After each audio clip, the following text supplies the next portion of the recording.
El Señor esté con ustedes. Evangelio de nuestro Señor Jesucristo según San Lucas.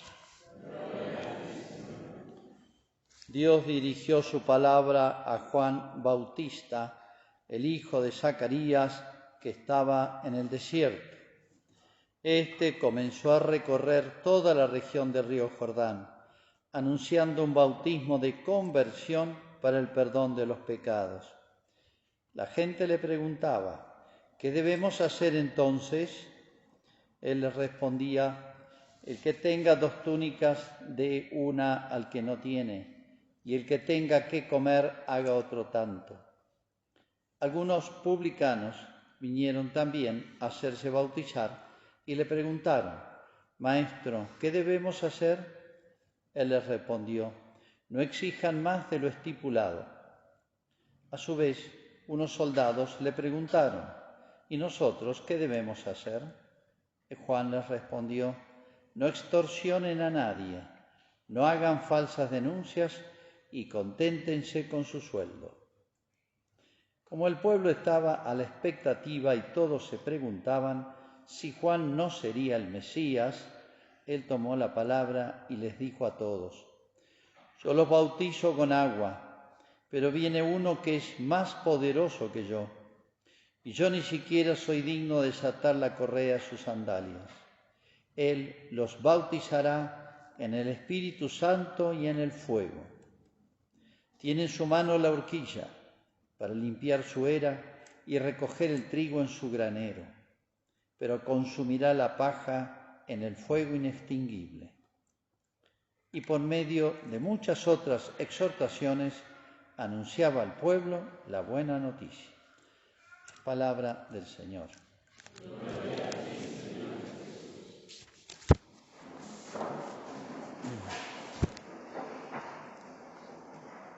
Un estudio muy bueno hecho por un especialista sobre las causas por las cuales hubieron tantas conversiones en los 3 primeros siglos de la Iglesia, que como ustedes saben, hasta el año 311, en todo el Imperio Romano, que abarcaba Europa, Asia Menor, África del Norte, ¿no?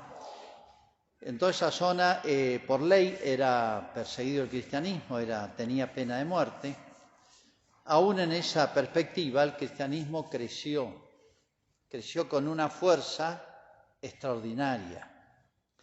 Bueno, y se preguntan, ¿qué impactó al mundo antiguo, pagano, a la cultura antigua? ¿Qué impactó el cristianismo? ¿Qué le vieron de distinto a esta religión entre cientos de religiones que habían en el mundo antiguo? Recuerden que cada pueblo tenía, y ni siquiera un dios, sino tenía a veces decenas y decenas de dioses. ¿Qué es lo que impactó el cristianismo? 3 cosas. En primer lugar, un concepto nunca visto sobre la castidad. No solamente predicada a los adolescentes, a los jóvenes, cosa que no era un valor, algo apreciable, valorable por los paganos, sino la fidelidad matrimonial, es otra manera de la castidad, y mucho más las vírgenes consagradas, lo que hoy serían las religiosas, ¿no? Empezó como mujeres que se consagraban a Dios sin contraer el matrimonio, dedicaban a la oración, etc. Bueno, en primer lugar, eso era totalmente nuevo en el mundo antiguo. Impactó positivamente. Segundo, la caridad. Otra cosa que a nosotros nos parece, al menos teóricamente, algo conocido y sabido, pero la caridad de los cristianos de esa época realmente era asombrosa, porque Cristo había incluso inculcado, y lo cumplían, el amor al enemigo. Y a pesar de ser la Iglesia perseguida, los mismos perseguidos solían perdonar a sus verdugos. E incluso la caridad con personas desconocidas, por ejemplo, obras de misericordia con los niños abandonados, discapacitados, ancianos, enfermos, etcétera, enfermos contagiosos, y la caridad que había entre los mismos cristianos que se ayudaban mutuamente. Los Hechos de los Apóstoles cuentan que los que veían a los primeros cristianos les llamaba la atención, mirá cómo se aman, no cómo se critican, se despedazan mutuamente, sino cómo se cuidan, se soportan, digamos, mutuamente. Esa es la caridad, no como un sentimiento así vago, sino real, que es difícil. Y lo tercero es la esperanza, pero de una manera que nosotros tal vez no hemos conocido, de una manera extrema, que era la del mártir. Infinidad de mártires. Todo cristiano estaba dispuesto al martirio, sea papá, mamá, joven, adolescente, mayor, tener familia, no familia, todos sabían que ponían en riesgo su vida siendo cristianos. Muchísimos, se calcula que 1 millón, más o menos, murieron mártires en los 3 primeros siglos. Saquen la cuenta de la población de aquella época y es realmente impresionante, ¿no? Bueno, ¿qué testimonia un mártir? Que puede perder todas las cosas de esta tierra y con la vida se va todo, la fama, el dinero, las posesiones, lo que uno tenga. Entonces, el martirio, la disposición al martirio, revelaba que el cristiano tenía certeza de otra vida más grande y mejor, que se la ganaban imitando a Cristo por el martirio. Muchos que estaban en los espectáculos de circo, donde echaban los cristianos a los animales salvajes, que era una de las diversiones de la época, muchos que estaban viendo ese espectáculo se convertían impresionados por el heroísmo de los santos, u otras maneras de ejecución. De tal manera que un escritor muy antiguo, se llamaba Tertuliano, de esa época, dice esta frase muy expresiva de lo que pasaba, dice: la sangre de los mártires es semilla de cristianos. Impresionaba tanto ese testimonio del martirio que fue motivo de conversiones. Bueno, así impactó el cristianismo en el mundo antiguo, en la cultura antigua, que no conocía a Cristo. Bueno, hoy estamos en una cultura, podemos decir, post-cristiana. No que hay otras, sí hay otros ídolos, tienen otros nombres, muchas veces lo he mencionado, de todas estas terapias orientales, etcétera, que son los nuevos medios de salvación que vienen a sustituir el cristianismo, ¿no? Bueno, hoy vivimos en un mundo post-cristiano. Es bautizado en su mayoría, pero no cree, ni conoce el contenido de la fe, ni practica, ni tiene deseos, ni certeza del cielo, del más allá, ni nada. Simplemente ha sido bautizado, ¿no? Bueno, por eso se vuelve a plantear, y es el tema de la predicación del bautista, ¿no? Fíjense, vamos a eso, que justamente nos da la clave de uno de los elementos, yo diría, esenciales del cristianismo, poco conocidos. Me explico. San Juan el Bautista acá, que es presentado, dice, él era un profeta, y Israel se dio cuenta que era un profeta. Los judíos sabían de quién se trataba. Un profeta era una persona inspirada por Dios, de manera que nadie podía decir: mirá, eso te parece a vos, eso es tu opinión, yo pienso de otra manera, con toda libertad. No, nadie se animaba a discutirle por la autoridad que tenía una persona inspirada por Dios. El profetismo es una cosa esencial, única del pueblo de Israel. Los demás tendrán adivinos, brujos, pero no profetas, ¿no? Bueno, los tomaban en serio y por eso la autoridad del bautista. Le caen soldados, probablemente romanos, de las legiones que estaban ahí, probablemente sean de la Galia, de la zona de Francia, y también los atraía el bautista.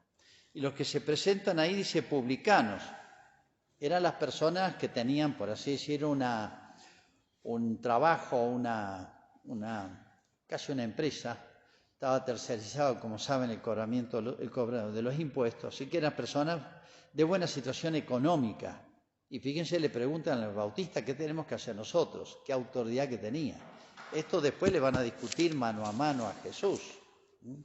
Bueno, dice que se le acercan. Y fíjense, el Bautista hace esta distinción. Dice, guarda, no me confundan. Yo bautizo con agua. Aclaro que se lo llama bautismo, pero lo de este hombre no es bautismo. El bautismo lo instituyó Jesús mucho más adelante. La palabra bautizar es griega y significa algo así como lavar, purificar, sumergir, o lavar sumergiendo. Esa palabra hacía referencia a una cantidad de ritos que tenían los judíos simbólicos de arrepentimiento, de contrición, de cambio, de conversión. Por eso San Juan Bautista habla un lenguaje y hace algo que era más o menos familiar a los judíos. Pero recuerdo, no es bautismo el nuestro, sacramento. Fíjense lo que dice Juan Bautista. Dice, yo bautizo con agua. Y el que viene tras de mí, que ya está, que es Jesús, bautiza en el Espíritu Santo y en el fuego. Estas dos metáforas son muy significativas, expresan una realidad teológica muy importante. ¿Qué hace el agua? Y bueno, como decimos nosotros, hay un refrán, es un lavado de cara, uno dice. La casa hay que hacerle arreglos y todo, pero bueno, hay una fiesta, entonces le doy una manito de pintura por afuera y chao. Los arreglos profundos los dejo para otro momento. El agua, ¿qué hace? Lava, lo más que puede hacer, por fuera. ¿Qué diferencia hay con el fuego? Muchísima. El fuego consume. Un leño verde o húmedo expulsa, la savia expulsa la humedad y lo incendia, lo transforma en fuego. Al metal lo purifica, lo separa. La escoria del metal, precioso, por ejemplo. Es una metáfora que se usa mucho, ¿no? Entonces, es muy distinto la acción del agua, que es muy por afuera, de la del fuego, que penetra, transforma, impregna, purifica, se puede decir, ¿no? Por dentro, el agua por fuera apenas. Si yo tengo cáncer y me doy un buen baño, no me hace nada. Una quimio sí me puede hacer algo. Y Espíritu Santo, es una frase nueva casi, que une dos cosas conocidas. Espíritu significa algo que está dentro, no se lo ve, pero es un principio vital. El alma es espiritual. ¿Y el alma dónde está? No se la ve, pero está en todo el cuerpo y da la vida. Entonces, hace referencia a que Jesús, por así decir, es capaz de influir, es más poderoso que yo, meterse adentro, como el alma está metida en todo el cuerpo y no se la ve, pero es un principio de vida, así también lo que va a traer Jesús es capaz de transformarme desde adentro. Pero Espíritu Santo no es un espíritu común, no es un principio de vida solamente humano, sino santo. Y santo es solo Dios.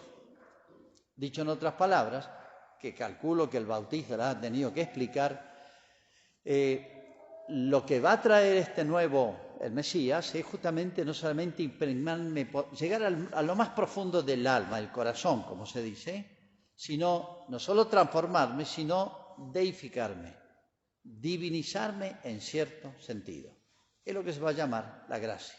La gracia es participación de la misma vida de Dios. Todo eso lo dice Juan Bautista en dos palabras, ¿no? Y uno dice, bueno, extraordinario, genial. Pero bueno, ¿qué le pregunta a la gente? ¿Y qué tenemos que hacer? O sea, el Mesías es capaz de hacer esto, o sea, transformarnos por dentro, divinizarnos. ¿Cómo? ¿Qué tenemos que hacer nosotros? La pregunta es correcta. Obviamente deben haber habido más palabras, más diálogo, más preguntas, más conversación que la que trae el Evangelio. ¿Cómo tenemos que disponernos para que el Mesías haga su obra en nosotros? Y ahora nos interesa cómo Juan Bautista, por más que vivía en el desierto, era muy buen conocedor, a cada uno le dice cosas distintas, lo suyo. O sea, es como si dijera hoy, cumplí bien tu deber de Estado. No hagas macanas. Cada estado, cada situación, cada profesión, cada etapa de la vida, etcétera, tiene tentaciones diversas. Hay personas que pueden ser tentadas de avaricia porque se le dan muy buenas las condiciones económicas y apegarse demasiado. Otros la fama porque tienen talentos. Otros la soberbia del poder porque crece políticamente, digamos.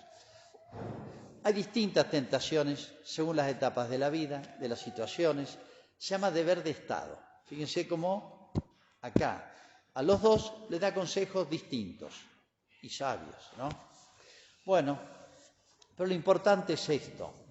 Voy a decir una frase, y esto es de la esencia del cristianismo, y creo que es uno de los temas más, tal vez poco predicados por nosotros y olvidados. La vida cristiana, el estilo de vida cristiana, que es un conjunto de conductas, de pensamientos, de criterios, de juicios, una visión de la realidad, de todo. En lo que podemos llamar cristianismo, a veces decimos, bueno, es un camino de salvación. La esencia del cristiano es buscar la salvación. Correcto. La respuesta es correcto. Pero hay que agregar algo que está como implícito en eso. Y es más que eso, es buscar la santificación. En otras palabras, es de la esencia del cristianismo el deseo, y no solamente el deseo, sino un deseo que debe ejecutarse en crecer, ser cada vez mejor. No basta que yo vaya tirando, cumplo ciertos ritos exteriores. Cristo fustigó eso. ¿Se acuerdan la persona que estaba en el templo y dice, yo cumplo todo? Una parábola, ¿no? Pago el diezmo, hago ayuno, vengo al templo, rezo 3 veces por día, etcétera. Está rezando y le dice a Dios, yo soy, no digo perfecto, pero hago todo lo que debe hacer un buen judío. En cambio el otro dice, al fondo de la iglesia pedía perdón por sus pecados. O sea, dice que no salió justificado. Pero ¿cómo se cumplía todo? Faltaba lo esencial del cristianismo. Es el deseo no solo de salvación, sino de santificación. En otras palabras, crecer en la vida espiritual. Por si no me explico, lo digo de otra manera. Si yo, observándome en los últimos 10 años, tengo los mismos defectos que en esa década, bueno, acá pasa algo. No puede ser, acá falla algo. En la vida espiritual hay un principio que dice non perficere deficere est. No crecer es decrecer. Es de la esencia de una semilla reventar y transformarse en una plantita que crezca y crezca hasta su tamaño natural. Si esa semillita o esa plantita revienta y se queda ahí, o crece un poquito y se queda, se muere, se pudre la semilla. Entonces, algo así pasa en la vida espiritual. Por eso hay una pregunta que tenemos que hacernos siempre. O pueden preguntarle a los que conviven con ustedes, si cada año me ven mejor. A los chicos se los ve crecer, a los mayores se los ve envejecer, se nota. Pero se nos ve crecer en la vida espiritual, en las virtudes. Yo me pregunto si uno se hace esa pregunta. Si un cristiano medio nuestro se hace esa pregunta. No basta con cumplir exteriormente, que me tranquiliza la conciencia. No es que esté mal, está re bien. Pero la esencia del cristianismo es mucho más, es más exigente. Eso es lo que dice el Bautista. Lo surgía. O sea, ustedes tienen defectos, todos. Y nosotros también.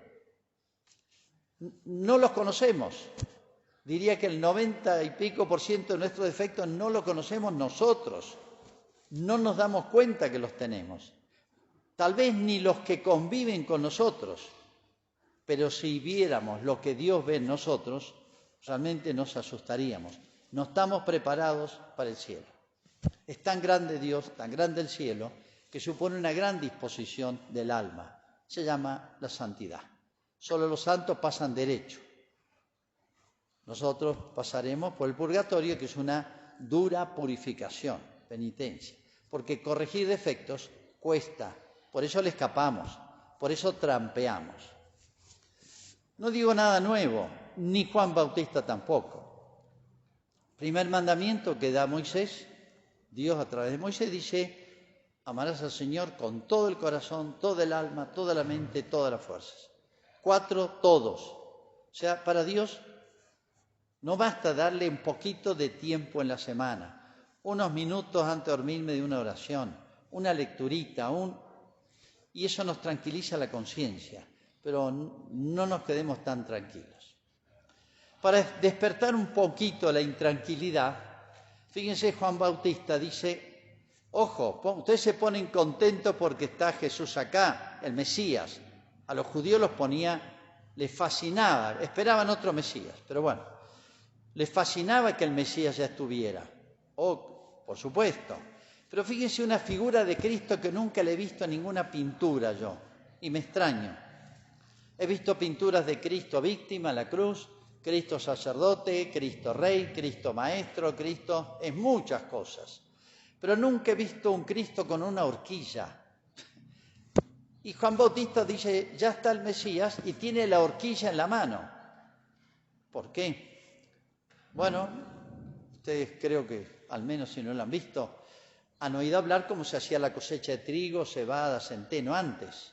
Se cosechaba a mano, se ponía en una especie de una rueda, en un lugar redondo, un círculo, hacían transitar mulas o caballos, pisoteaban y después echaban al aire con una horquilla todo, el conjunto, y el vientito llevaba la paja para un lado y el trigo caía al piso y lo recogían. ¿Qué significa esta imagen de Cristo con la horquilla? Ya está en la era de trigo, el lugar donde se junta toda la cosecha, para separar la paja del trigo. Eso es lo que dice Juan Bautista. O sea, Cristo, una imagen que no nos es familiar, pero está bíblica, Jesús con la horquilla, significa que es juez. Jesús va a juzgar los corazones, no solo las obras externas, sino lo interior, los corazones. Y es lo que más vale para Dios, ¿no? Por eso es de la esencia, repito, del cristianismo la vocación no solo a la salvación, sino a la santificación. El deseo ejecutado, que se transforma en obras, de crecer en la vida espiritual, lo cual significa ir desterrando los grandes defectos. Y les doy una apreciación más para detectar lo que se llaman los defectos dominantes. Yo diría, hay que tener en cuenta 3 cosas: en lo que peco más fácilmente, en lo que peco más gravemente y en lo que peco más frecuentemente. Más fácil, más grave y más frecuentemente. No es fácil conocerse a uno mismo, reconocer los defectos de uno. Los demás lo conocen, pero siempre tenemos a la vista 1, 2, 3, no muchos más. Corrijamos eso y veremos más. Y no solamente hay que tener este anhelo, repetirlo, sino examinarse, porque no basta conocerlos, sino ver si yo adelanto. Vieron los chicos, los niños les encanta crecer, se van midiendo. Muchos anotan en la puerta, hace una raya, y al año siguiente, el cumpleaños, se miden, les encanta ir creciendo. Bueno, nos tendríamos nosotros también que tener ese mismo anhelo, ese mismo deseo. Y yo hago esta pregunta, dura para todos, para nosotros también, ¿no? La gente que nos ve de afuera, muy de afuera, porque aunque seamos vecinos o parientes, muchos ven a la iglesia ya desde la vereda de enfrente. Yo pregunto, pero háganse cada uno la pregunta: el que me ve a mí, ¿descubre realmente la iglesia de Cristo? ¿Siente deseo de conocerla? ¿Le fascinaría conocerla más? ¿Yo lo atraigo o lo alejo? Es tremendo ver, esto no es un invento mío, sino una realidad cotidiana, es tremendo ver personas que hace 40 años que llevan vida cristiana y tienen los mismos o peores defectos que hace 40 años. Y uno dice, ¿qué hizo en él Cristo? ¿Qué hizo en él la Iglesia?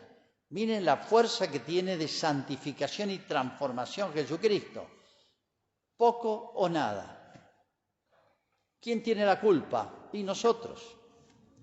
Y esto es más terrible todavía en un consagrado, en una religiosa, que si no avanza en la vida espiritual, fíjense que los 3 votos de un religioso, que son 3 exigencias que se comprometen de por vida, porque un voto es para toda la vida, comprometerse a desprenderse de, por los 3 votos, pobreza, castidad y obediencia, desprenderse de todo aquello que me ataría más a las cosas de este mundo, para no caminar, sino correr hacia Dios, correr en el camino de la santidad, no caminar, correr. Esos son los 3 votos. Pero cuando un religioso no aspira y retrocede, se transforma realmente en una cosa horripilante. Lo mismo vale para los sacerdotes. Si un sacerdote, y acá me someto al juicio de lo que ven de afuera, y todos los sacerdotes, inevitablemente nos ven y nos juzgan. Un sacerdote que pasan los años, cada vez tiene peor carácter, uno lo ve ambicioso, lo ve muy funcionario o trepador, o que le gustan las comodidades, o que lo único que le interesa es tener más comodidades, cambiar el vehículo, mejores equipos, mejor teléfono, etcétera, desinteresado de las almas, que no le interesa ni atender a los enfermos, ni la juventud, ni el catecismo. Se ve eso. Es una cosa, yo diría, repugnante, porque no solamente no acerca, que es la misión del sacerdote, sino que aleja terriblemente, y hay una responsabilidad detrás muy grande. Pero bueno, en distinta medida nos afecta a todos. Les dejo la pregunta. Quien me ve a mí realmente puede decir, ¿se acuerdan? Cuando San Pedro la pesca, aquella pesca milagrosa, que lo ven a Cristo en la costa, en la orilla, no se dan cuenta que Jesús, y San Juan dice, es el Señor. Ojalá que quien nos vea a nosotros diga, es el Señor, es la iglesia verdadera, es la única capaz de humanizar, de hacer la mujer más mujer, al varón más varón, la familia más hermosa, hacer florecer a los niños, los jóvenes, nuestras familias, etcétera. Quien nos ve de afuera, ¿qué conclusión saca? ¿Qué ve? Tenemos que hacernos esa pregunta, pero sobre todo darnos la respuesta. Esto es esencia del cristianismo. Así que bueno, de tiempo de Adviento, de llegada de Cristo, tiene muchas cosas. Yo siempre les digo, es una sola venida de Cristo.